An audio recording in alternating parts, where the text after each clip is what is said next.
T-shirts with sayings for women, T-shirts with sayings for men, and you can build all of these boards out. That's what they're looking for. And then you could create a board about inspirational sayings. So now if your T-shirt has an inspirational saying on it, that will go into your more general inspirational saying board, and then you can put in some complementary other inspirational sayings that people are doing that are not products. So that's how you diversify things. You work with what other people have and then make it help you and work with you and not compete against what you're offering. And I think just really quick about that thing about like how quotes, like I know I shared quite a few quotes on my boards because I felt like, oh, it's not a competing product, you know, it'll make my board look nice. And then I realized like, oh wait, it's leading to other people's shirts. So that was one problem. The other problem was that if you don't look at where the sometimes I would be in a hurry and I would just be repinning things where I liked the image or the idea, but I wasn't looking at exactly where it was coming from. And if it's a site that has nothing to do with it, or if it's some kind of like, I don't know, some kind of site that's just not a legitimate site or something, if someone reports that pin and you shared it, it can be negative on your account. That's right. And I had it happen a couple times and they ended up suspending my account for like 30 days about a year ago. And I was terrified. I was like, oh my God. Like, I was like, I never broke any policy. And it was because I wasn't careful about what pins I was resharing. It just had a cute dog on it. And I'm like, okay, I'll share it. And meanwhile, it has nothing to do with dog. Like, you know, so just be careful if you're resharing other people's pins that it actually links somewhere and it makes sense what you're sharing. That's right. Because if it is a pin that is spam and you repinned it, now you are being associated as spam.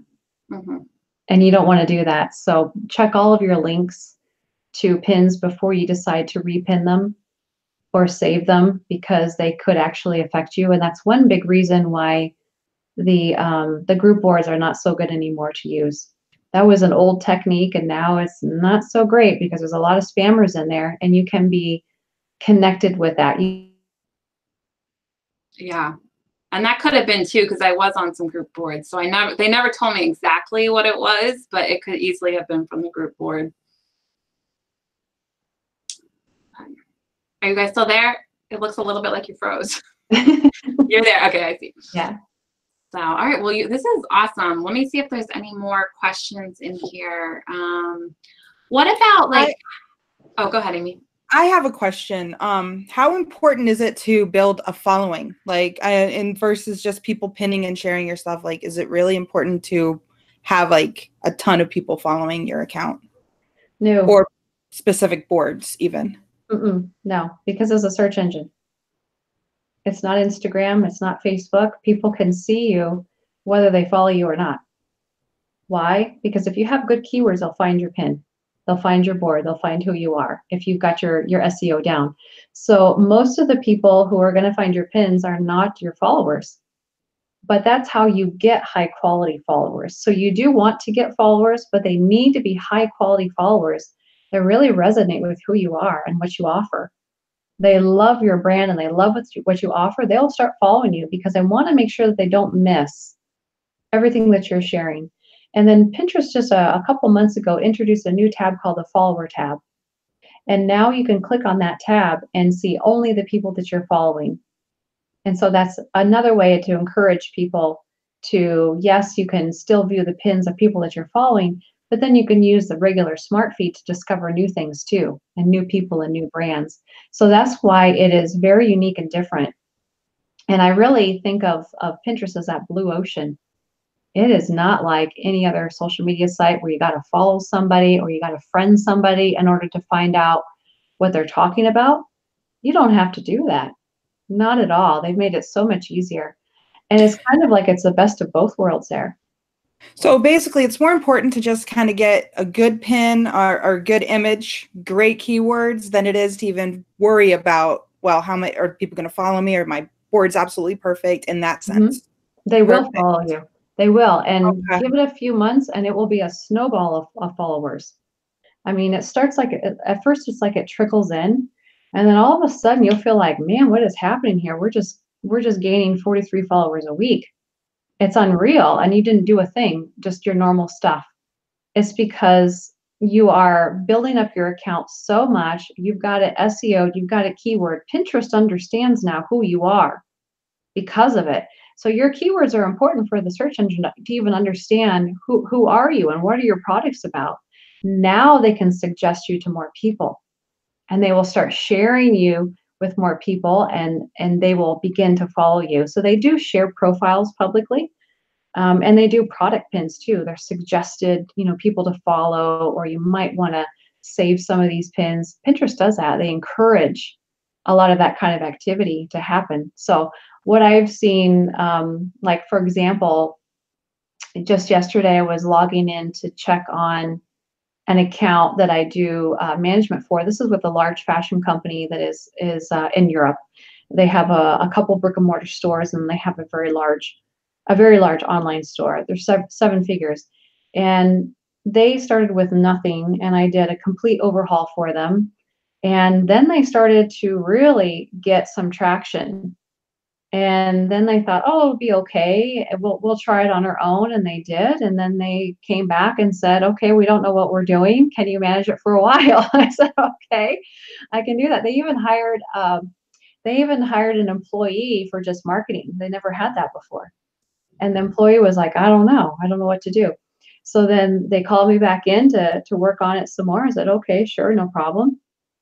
And when I logged in yesterday with some of the work that I had been doing with SEO work and adding in some new boards and some new strategies, boom, 43 followers in just 7 days. I thought, wow, that's incredible. That's really cool. And this has been happening every single week, where it's 43, 50, 60, so on. So a lot of people are hearing that brand, they're identifying with it, and there's a clear message that's happening there. That's awesome. Speaking of brands and clear messages and everything, I've had a general Pinterest account for the last 2 years, and it's just all of my Amazon shirts and everything separated by different boards that make sense. But I wanted to start a new Pinterest account for the new brand that I just started. And I was wondering, like, if I repin to my main Pinterest account, is that any kind of red flag or any kind of problem if I'm repinning my own pins, like from a different Pinterest account?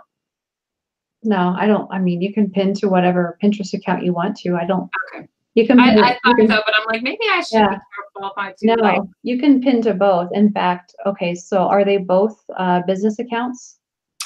So the one that I have been using this whole time is a business account. The other one I haven't actually started at all yet, because I just started the brand today with Brandability, but I'm planning on starting it as a business account. It will be a business account? Okay. Yeah. Is there some crossover there?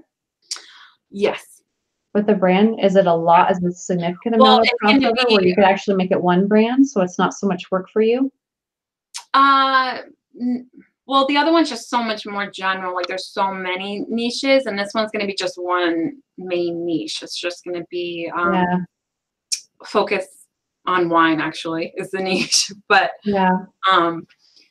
So I really do want to start it from scratch, because I just want it to be a little bit separate. But I thought it might help get the pins going if I share them to my bigger just account. Yeah, I would be careful with trying to be the general store. Yeah, exactly. That's why I want to start fresh with this one and just do it right from the beginning and keep it a little bit more niche down. Right. If you want to keep that one going without having to do so much work, here's a tip for you.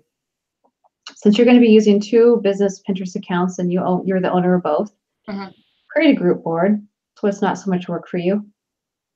Create lots of group boards. That's a good if there is enough crossover there, you could create some group boards so that you can share the same products in those group boards, and then of course pin out the rest into the other relevant boards too. But that would save some of the work where you pin it to one group board, and then what happens is it shows up in both accounts. Got it. Okay, thank you. That's a very good tip. And speaking of work, I use Tailwind to help make it a little bit easier flow. Do you use Tailwind, or do you recommend anything like that? Yep, exclusively. Okay. It's going to cut your time down by a huge amount. It's going to save you about 70% to 75% of your time. I love Tailwind. What is the amount? Do you have any recommendations for the amount of pins per week, or is it just up to you? Does it matter? What I see that works really well as a starter is at least 32 pins per day. Per day. Okay. So that's more than I thought. I was doing 50 per day, and I wasn't sure if that was too much, but it worked for me. So. You were doing 50 per day? Mm-hmm. That's on the edge of going too far, where if you go over 50, it doesn't help you. Okay. It's just too much, and Pinterest isn't going to show those pins basically. Yeah. Because it's over their max amount. So definitely don't go over 50. For most people, I really think they need to start at 32. And then if you really want to ramp it up, go to 42. But if you go over 50, it's actually not going to benefit you at all. So whatever you do needs to be under 50 for pins per day. Got it. Okay.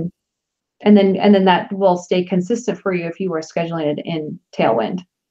Okay. And that's pretty easy to do. You also want to set up your boards list in Tailwind. A lot of people don't know that. And so they're really making things difficult by adding in every single board that they want to schedule to individually. When I do it, I organize the boards into lists so that all I have to do is click on one list and boom, 6 boards are going to go right up and schedule for that pin to go into. So that's, use the board lists big time. Use the Tailwind tribes. If you can find a tribe to get into and they don't, some people will say, they'll say that your product pins are spam, which they're not. So ignore it. Basically, they just don't want product pins in their tribe. And this is a lot of bloggers that are saying this. Say, okay, fine. I'll go somewhere else. You can start your own too. I started my own. It was easy. And then, yeah, you can start your own. Yeah. If you get into a good tribe, then you can contribute your pins. You can save someone else's. You're helping each other out, and you're going to get a lot from that. You're going to get more traction from using the tribes. It just automatically comes with your Tailwind account.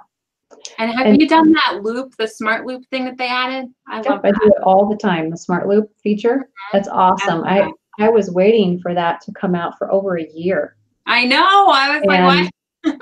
I finally got into the beta mode. And once I tried the beta mode, like, yeah, this is awesome. This is really working well. So then if you are in Tailwind and you're doing the smart loop feature, the 50% off is going to end soon. So you want to take advantage of that. We can get 50% off for the whole year. And then what you want to do is you want to go through your analytics, look through your Pinterest analytics and find out what are your top performing pins. Those are the ones you want to add into your smart loop so that you're not working hard. You are focused on the pins that are giving you the most traction, that are performing well for you and doing the best for you. Those are the ones that you want to have pinned out through the smart loop on a regular basis. And then I pin repeatedly through cycles every single month as well, on top of that. So a lot of people have this myth of, if I put a pin out there one time, that's all the more I'm supposed to pin it, and I'm just supposed to pin it to one board and that's it. No, you're missing out on a lot of opportunity. You pin that one pin into every single relevant board that you have. And then next month you do it again. And then next month you do it again. And you just keep it going every 30 days. Because sometimes that pin the first time doesn't get noticed enough and it can't build attraction. So you're helping it along to start gaining some traction there. Is there a problem if it gets to be too many pins on a board, or it doesn't matter if it's No. Now it's been 2 years. I'm like, some of these boards have a lot of pins. That's right. You want a lot because that's okay. So if you want to, here's what your goal is with your boards, is for a variety of keyword phrases, you want your board to rank #1 in top position for several keyword phrases. What goes along with those keyword phrases is having a lot of pins on that board, and those pins are active and they're very consistent on a monthly basis. That's going to keep you in the #1 position for a lot of different keyword phrases for your entire board, which means you're going to get more people following your board because they can find you easier, and Pinterest is going to suggest your board to more people in your pins. So again, it goes back to the whole search engine thing. So what you want to do is challenge yourself. Can I get my board to rank up to #1 position? And it's easy. the search engine on Pinterest is super easy. So I even did a challenge last year publicly to show how easy it is. And I challenged other people to do it too. And what I did was I took one board, I built it from scratch, put my keywords in there, and I wanted to see, can I get this board to rank for one keyword phrase in at least 1 week? And I just started throwing pins in there every single day for 1 week. And then I said, what do you think? Did it happen? And they're like, yeah, I bet it did. In #1 position, there it was. Oh my goodness. It didn't take long. 1 week, that's to work it. on SEO. That's amazing.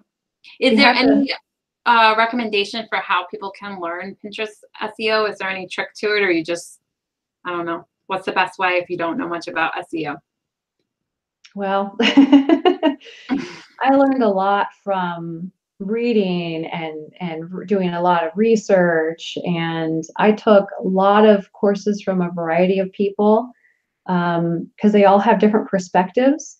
Some don't emphasize the SEO and the keywords and how important that is, and others do. And you have to really test stuff. So then I thought, okay, I'm going to go in and I'm going to try some of this stuff, and I'm just going to see what's going to happen here. And then I realized that, wow, yeah, that's powerful. So I really need to focus on the keywords. That's definitely #1. No matter what these other people or other courses say, you've got to test everything. So that's what I started doing, and realized, how quick and easy that was. And once you get a board up in the #1 position, suddenly you get a bunch of followers on that board. And people are more likely to follow your boards than they are your profile. So don't get stuck on thinking, oh man, no one's following my profile. Most people don't. They want to just follow the stuff that they are highly interested in, which is going to be your boards. And that's okay. That's what you want, because those are your shoppers. They may not care for your t-shirts with lemons on them. That's fine. I got some of the unicorns over here. Awesome. All right. Well, so many good tips. I guess we're almost to 9 o'clock, but if anybody has questions for Teresa, definitely post them in the chat. I had one more question about keywords. How do you look to see what keywords you want to be targeting? Like one thing that I do is I type in like the main word, like dogs or whatever, and then underneath it has all the suggestions from Pinterest of other words that relate to that main word. Do you get keywords from that, or do you do it some other way? Yeah, there's lots of places where you can get keywords. #1 is if you're typing into the search engine, you're going to have this drop-down box that happens, and that's going to be part of your suggestive search. And if you see some keyword phrases there, those are what I actually want to pull from first. But then I want to hit return or hit enter on your keyboard, and then see those little tile colored word boxes down below. And if it starts to match up with that, now I really have confirmation of the type of keyword phrases that I need to go after, because those are the most searched. So your little colored boxes at the bottom of the search box that have words in them, on the left side is the most powerful, the most often searched keywords. And when you scroll to the right, those are the least. They're the least amount of searches. So the left is always where you want to begin with your title of your boards as much as possible. And then what I do is I write out my board description, and I use all of those keywords, every single one of them. And I keep scrolling to the right, and I write out all 500 characters in that board description. And then periodically you need to update those keywords. You may even want to test updating the board title itself, because keywords are fluid, they will change. So that's where you want to keep periodically updating your boards, and then you'll start to see more traction build. And do you do the board descriptions like complete sentences, or can you just put the words in there? No, I do complete sentences. Okay. Yeah, so I don't. Some of the words, if you really did all of them, they don't really go together that well. But I guess you could figure out a way to have it all. Yeah. No, I actually started to, at first I was just putting in the words, like a comma or something, and basically I was just throwing in a bunch of keywords is all I was doing. And then I realized, some people are actually reading this. So maybe I better write in full sentences. And then I started writing in full sentences and incorporating in those keywords creatively. Now what I do is taking it to the next level for branding purposes is I actually use the keywords, but I incorporate it into a template that I create for myself which is talking about what is a problem the customer is having and how can we solve that problem with all those keywords in there. Okay. And check out all of these products that are here in this board that's going to help you. And go here to shop now. Call to action at the very end of that. Action. Okay, perfect. Call to action at the end of your board description, and then at the end of that, throw in a couple of hashtags. Okay, that was the next question somebody asked, and I was about to ask you too. What, how important are the hashtags, and how many should you include? All of that. Yeah. So when the hashtags is very new, they came out October of last year. So they're very new to the scene, and people were using hashtags, but the search engine did nothing with them. I mean, it wasn't. It never picked up the algorithm. I haven't noticed too much of a difference, but they're now starting to pick up. I'm seeing a lot more hashtags that are being suggested in the search box when I'm looking for new hashtags to use. Tons more are appearing and popping up. So I think that it's going to start taking off a little bit more this year as people begin using it to search in that additional way with the hashtags. But what you need to do is make sure that at the end of your pin descriptions, you've got hashtags. You can start with however many that you have room for. Okay. So you get 500 characters in your pin description, and definitely write out everything according to your brand with your keywords in your pin description first. Call to action at the end of your pin description, and then next is your hashtags.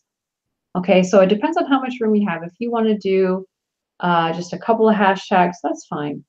You're allowed up to 20. Pinterest will allow you up to 20. Now, I have heard some other people in the Pinterest world who are teaching Pinterest, they're saying, well, but you don't want to use all 20 hashtags because that might look spammy. Again, that word being used. And I thought, actually, hashtags is now a way that people are allowing you to search within the smart feed, the search engine. So if you want to use 20 hashtags, go for it. You know, Pinterest doesn't set a rule that says that you can't use all 20 hashtags. They're saying we're going to allow you to use 20 hashtags. Now, do you have to use 20 hashtags every single time? No. Do you want to do it every single time? Probably not, because it can get pretty cumbersome. And I actually lean more towards still using more keywords within the pin description of what I'm writing at this point, and not as much hashtags until I start seeing more of those hashtags pick up better in the search engine. You a little bit. Okay. But what those hashtags are doing is they are sort of, it gets immediate attention right away. Not necessarily, it doesn't necessarily equate to more traffic, but it does start getting the attention to people right away, and they might have higher saves. So they might eventually lead over to what you're offering later. So that's all that we can see at this point. It's still new to the scene. And I think I really think it's going to play out in a way that will be in your favor. So I include hashtags on every single pin description if you can. However many you want to use, totally up to you.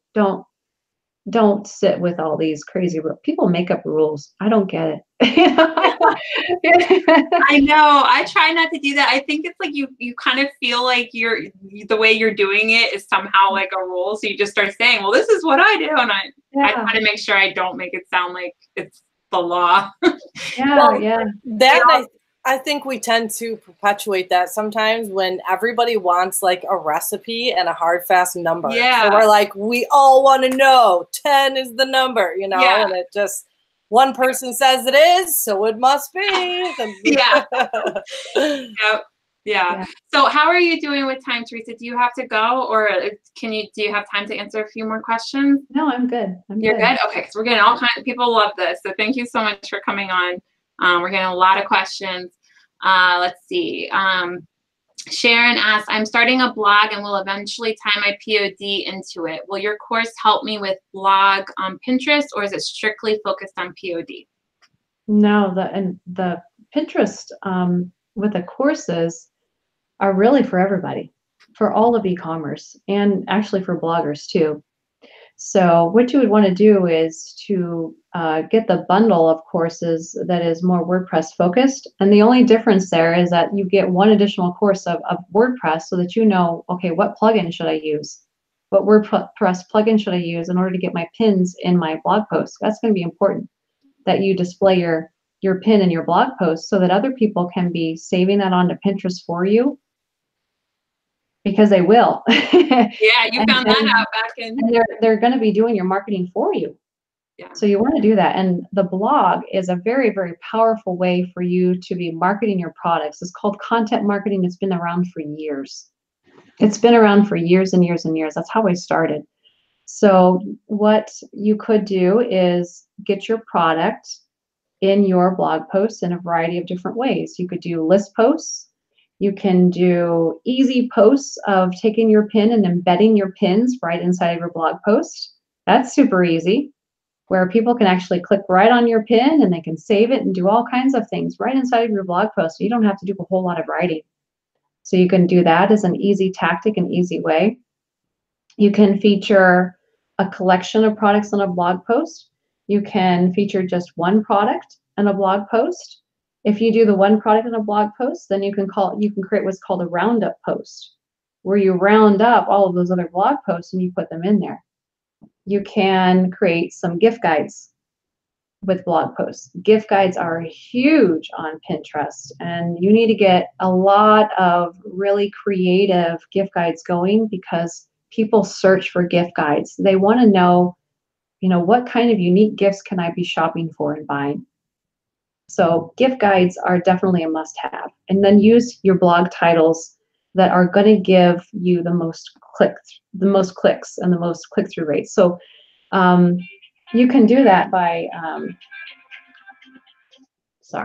you can do that by adding in your blog post titles, if they're really good, into your pin itself for the text overlay if you want.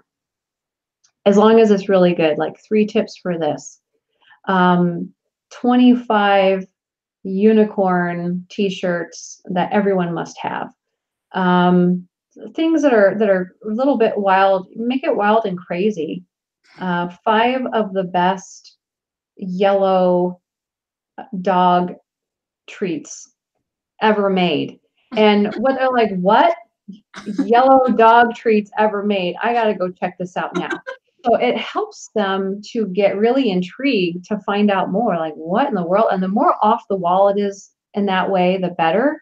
Go look at BuzzFeed. They are the masters of this. Mm-hmm. Go study their blog posts. They make all of their money mostly from affiliate sales.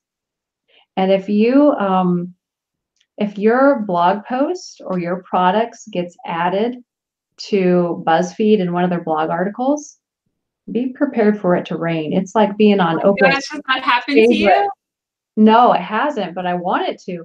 Oh my gosh, that'd be amazing. On Oprah's, favorites list.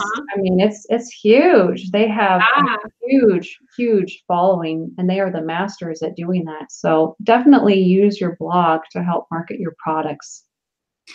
And she was asking about your courses. So do you want to say a little bit more about your course and what you offer and what different things you have?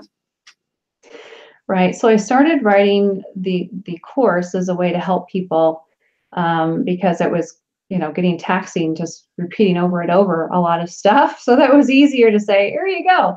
And people were asking. So I thought, oh, okay, it looks like I need to put it together. So I try to, focus as much as possible on just the basic principles of Pinterest and created a core curriculum for that. Okay. And then if you have a Shopify store, there's an additional course there for it. If you have a WordPress website, there's an additional course for that, because there's going to be different, tools and things that you might need. So what I would do is I would focus on the correct bundle that is going to be best for your needs.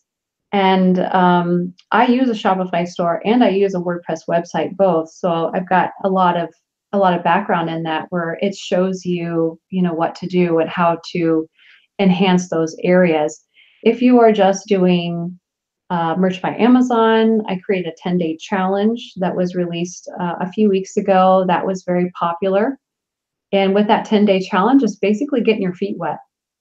And here's how I can get everything set up and going, and actually doing a full Pinterest strategy within 10 days. Done. And people did it. And there's templates there for your pin descriptions, templates for your board descriptions, templates for you to choose from for your board titles. It's pretty much a done for you package for that 10-day challenge. And so that's a way for you to just get started without being overwhelmed. And the reason why I began doing those 10-day challenges is because the people who are in the big package of courses are overwhelmed. They're like, man, there's so much stuff in here. You know, like, it's going to take me forever to get going. And I thought, yeah, okay, we got a new problem. It's taking too long for people to get going. So now I've got to help people just get going, right? I got to get them going. And then once they're going, then they're ready to tackle the rest of what is important for them to know and to learn in the bundles. So more of those challenges will be released this year, because I think that it's a definite need. And I had people who were requesting that. They said, hey, you know, can you do something that is, you know, just like the basics of what I need to know to get started, because I'm overwhelmed. Yeah. Challenges is so great. Like, I did this competition with Joe Clay a couple months ago where we were both like trying to fill up our slots for the 6K tier. And it made it such a difference because it was fun. It's like you have somebody to like compare notes and, you know, make it just keeps you accountable, keeps you going, keeps you motivated. So I like that idea of doing the challenges. So there's a lot of different things there. So with the Merch by Amazon bundle, that will work for any print-on-demand site as well. So, you know, same principles apply there. If you are more WordPress centered, you've got a WordPress blog, do the WordPress bundle. If you are in KDP, do the KDP bundle. I had someone last month say, KDP bundle. I didn't have one yet, and someone approached me and said, hey, do you have something for that? And I'm like, okay, well, yeah, I do, but if I package it up like this, then it's easier for people to understand, oh, that'll work for me for what my needs are. Shopify, choose that one. You know, there's a lot of variety and choices out there, and more that are being developed along the way. And we were talking beforehand about the importance of branding, and I was saying today I had started Brandability with Brianna, and so do you talk about that in your course too, about branding at all? Yeah, I begin to go in and update different areas of the courses so that it's more focused towards getting a brand going, because that's really going to help you succeed the most with Pinterest or with any remarketing. It's not just Pinterest, it's anywhere really. With the Merch by Amazon 10-day challenge, that's how you start. You have to do a branding prep work. And there's a series of questions that you need to answer, and that's going to give you some clarity of who am I, what am I about, what am I offering, and to whom. And unless you know that basic information, you don't have any idea of what you're going to be doing with your marketing. It's hard to build a strategy around that. And so that's your first area where that alone could be revolutionary for you. If you've never done that before, that might clear up your mind about what exactly am I doing? I don't know. You know, I've just been creating these products randomly. Well, now let's start to have focus. No random products here. Just kidding. Lots of random products. So I think that's a common thing, though, Helen. Like, you know, everyone starts that way. You got to kind of get your feet wet and figure out where you're headed. Mm-hmm. Yeah. It's like you're throwing the spaghetti against the wall. Yeah. And you know what? That's great. Everyone has to do it for a while. You know, that's part of you got to get the full experience of e-commerce. You do. And throwing the spaghetti against the wall, that's a full experience right there. What's going to stick and what is it? Oh my God. That needs to be a quote somehow. But you know what? Some people, that's what they do for years, is keep throwing the spaghetti. And I think to myself, well, there's things that are sticking. When are you going to get to the point where you pay attention to what's working for you? Oh my God. So I finally started doing that with Merch Wizard, because it would tell me like what products were doing the best. I'm like, why have I not focused on these products that are doing? Yes, that's where your moneymaker is, right there. Yeah. That's it. And if you just go deeper into that area and build a whole brand around it, man, you've got a following. Especially if it's something that no one else is doing. If it's very unusual, very different, and you're not seeing other brands out there that are taking that path or that direction, that's your blue ocean. That's your blue ocean, and you need to do it then if it's your blue ocean. So that's what you need to look for. That's going a little bit deeper now into branding, is looking for the blue ocean and becoming the blue ocean. Now you've got a moneymaker. You can keep your prices up because you're doing something that no one else is doing. You don't want to be a red ocean where you're having to fight all the other sharks because you're all doing the same thing. And the only way that you can compete is with your pricing. I mean, why? That's too much work. And get out of that. Just get out of that and look for your blue ocean. And everyone has one. And it's probably sitting right in front of you. Awesome. Everybody asks where they can find your course. Your course is in the description. So everybody, the courses are there. It's pintrafficpower.com, right? And then all the courses are there. So thank you so much. Everybody's saying hit the thumbs up. They really enjoyed this. So I really appreciate you being here. Somebody said they were in your class or they had taken your, let me see if I can go back. I don't even know how to scroll in here. Somewhere, Veda, I think, somebody. So anyway, thank you so much. I know that people have really, I've seen in different Facebook groups, everybody's been really happy with your course and all of that. Anything else, Brianna or Amy? Any other last questions? Oh my goodness. That was awesome. Yeah, same. That's literally words right out of my mouth. Yeah. This is great. Like, I've learned so much, and I'm really, I just want to attack Pinterest, and now I feel like, wow, I've really neglected something that I probably should be a little bit more on top of. It's Veda Sue Gilbert. she just said, yeah, me. She's in your crash course. So awesome. Yay, Yeah. Amy, I'm glad you're going to do Pinterest. And Amy's doing. I have an account. Like, I'm on Pinterest every single night, repinning everybody else's stuff. I never pin my stuff. I'm repinning yours. So. Awesome. Listen, Amy, I have pinned what my billionaire house will look like. I have one of those.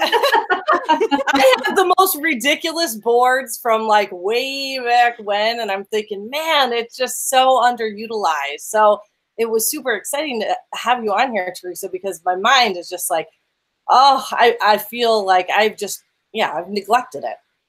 I'm not doing what I should over there, for sure. I need to remember that, you know, there is this, like, it doesn't have to be like right now, because I feel like I'm behind the times, and I need to remember, like, how do you eat an elephant? One bite at a time. But I think I need to definitely add some consistency in there too. So very exciting. Yeah, nobody get overwhelmed. It's okay. It's never too late. And it took a lot of episodes to find something Brianna's not doing. I know. Listen, if you wanna like figure out how to decorate your baby's bedroom, you can go back to my 2010 pins, and those are still there. That's all I have on there. I have long-term pins that mean nothing now. And if you want to secretly find out what Brianna is up to now, just go and look at her Pinterest, because you'll see like a board of, there's some baby stuff in here. Does that mean something? I know. Or whoa, there's like I had a friend message me. I had a friend message me because they're like, "Oh, you've been pinning a lot of pregnancy stuff. Are you?" And it's like, dang it, I hadn't even told my mama yet. Like, I guess I should have hit the secret button on that one. Yes. Well, and it's funny because sometimes they're just silly pins too. Like, no, I wasn't thinking about that. I just thought that the little kid was cute or had a cute outfit on. Woohoo, let's repin it. You know, that's how ridiculous sometimes they are. Well, I just want to thank you again. And I think that was all of my questions. I know I'll think of like a million more once we get off of here, but what's the best way for people to follow you? Your Facebook group? I know I posted that link. Is that a free Facebook group? Yeah. Okay, perfect. So everybody definitely join that Facebook group, even if you're not able to do the course yet. That's linked in the description. So you'll get a lot Teresa, of there. And your page, your Facebook page is Pin Traffic Power, I believe, correct? Yes. Okay. Mm-hmm. Yeah. And I go live on there frequently to help people give tips, answer questions, whatever it is. So if they want to hang out there, they can, and they can also join the Facebook group, or they can ask questions more specific. It's just easier to ask questions in there, and it helps other people too, and benefits them. And so it's a pretty good environment, great learning for everybody. and a great place just to kind of get started and thinking about, you know, what do I do? How do I get started? Awesome. Well, thank you so much, Teresa. I really appreciate it. This has been so great. You bet. You bet. All right. Bye, guys. Good night. Thank you all for being here. We'll see you next Monday. Bye.